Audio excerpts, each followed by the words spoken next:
Living next to an HOA when you own a small farm is like raising chickens beside a pack of foxes. No peace, only peering eyes and nosy complaints. I'd moved here thinking community meant good neighbors, but to these people it meant free inspection rights. Every week I'd catch board members leaning over my fence, arguing about property value and aesthetic balance, as if strawberries growing in rows could trigger a neighborhood crisis. Welcome to Prodigy Tales. Make sure you like and subscribe for your top-notch HOA drama. Karen, the HOA president, was the queen of them all.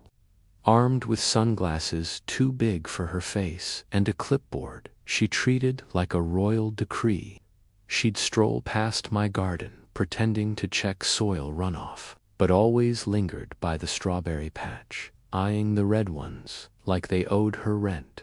I didn't mind the curiosity at first until my harvest number started slipping. At first, I blamed birds, then kids, then myself for maybe miscounting, but the gaps got worse. Whole sections of ripe berries vanished overnight, stems torn, leaves crushed. Even my scarecrow started looking suspicious. I decided to run a small experiment, rearranged a few rows, marked some berries with harmless dye, and set up a tiny camera near the fence post. A week later, I had my answer. The footage showed a shadow moving like clockwork after midnight, but it wasn't a raccoon. It was Karen, robe, slippers, and all, tiptoeing with a flashlight, whispering to herself like she was on a secret mission from God. She plucked berries with both hands, filled her tote bag, and even sampled a few on the spot, humming as if she were at a luxury tasting event. I stared at the footage, half laughing, half furious. She wasn't just stealing fruit, she was addicted.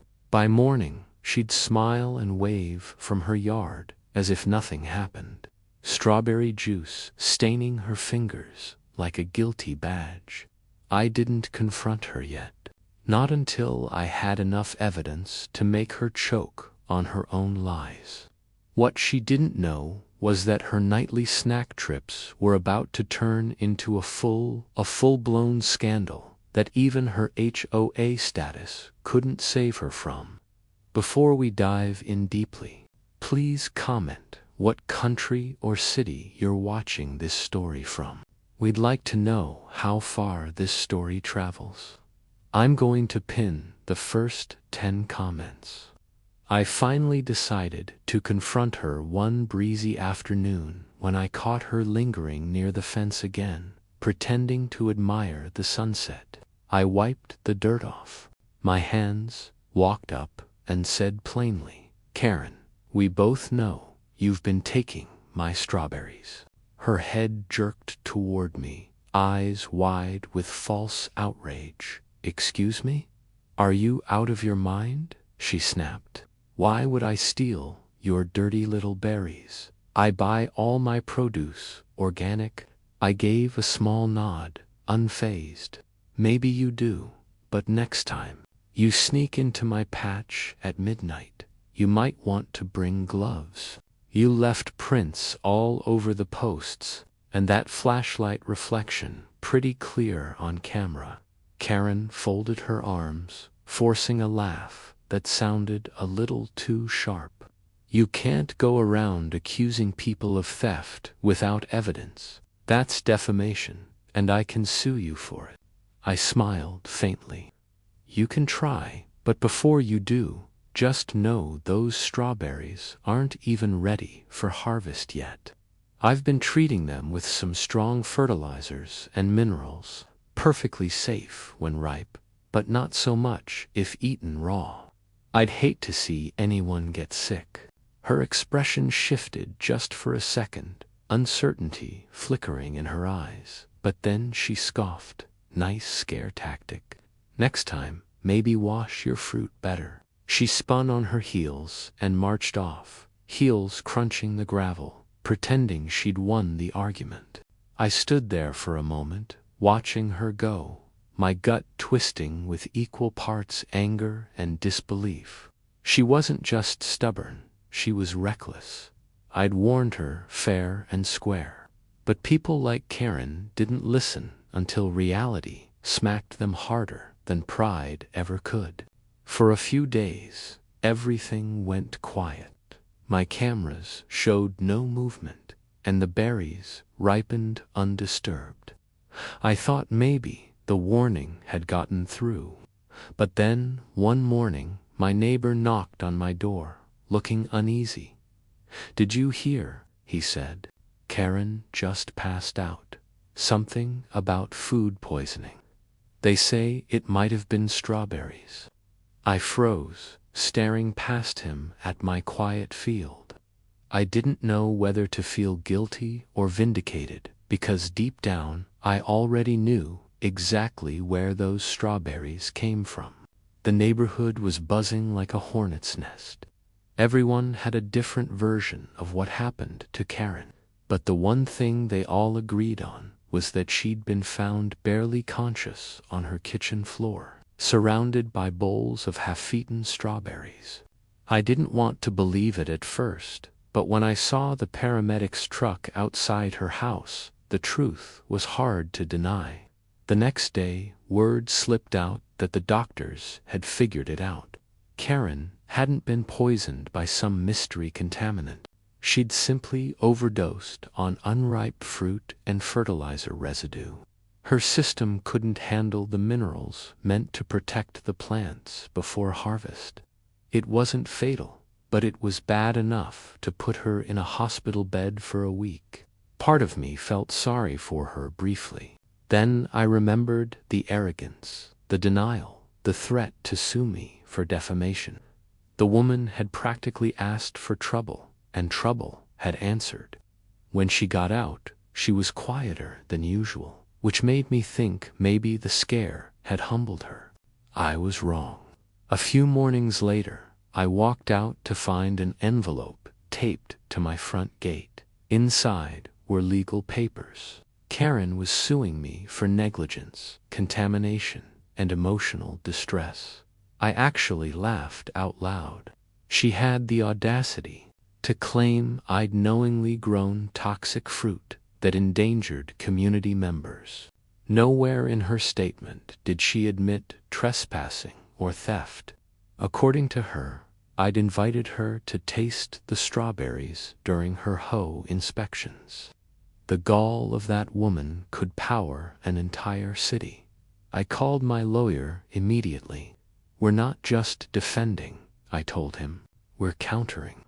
I handed him the footage, the timestamps, and the photos of footprints I'd saved from my field.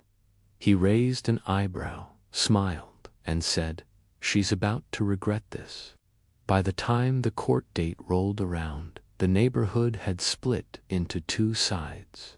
Team Karen and Team Common Sense. People whispered, speculated, and waited for the storm to break. And I'll admit, I was waiting, too. Because if Karen thought she could spin this story in her favor, she had no idea what was coming next. Court day came on a cloudy Thursday, and honestly, I couldn't have asked for a better backdrop. The sky looked ready to rain on someone's parade, and I was praying it'd be hers. Karen walked into the courtroom wearing a neck brace she clearly didn't need. Holding a tissue like a stage prop, her lawyer looked confident, but that confidence started cracking the moment my attorney began laying out the evidence.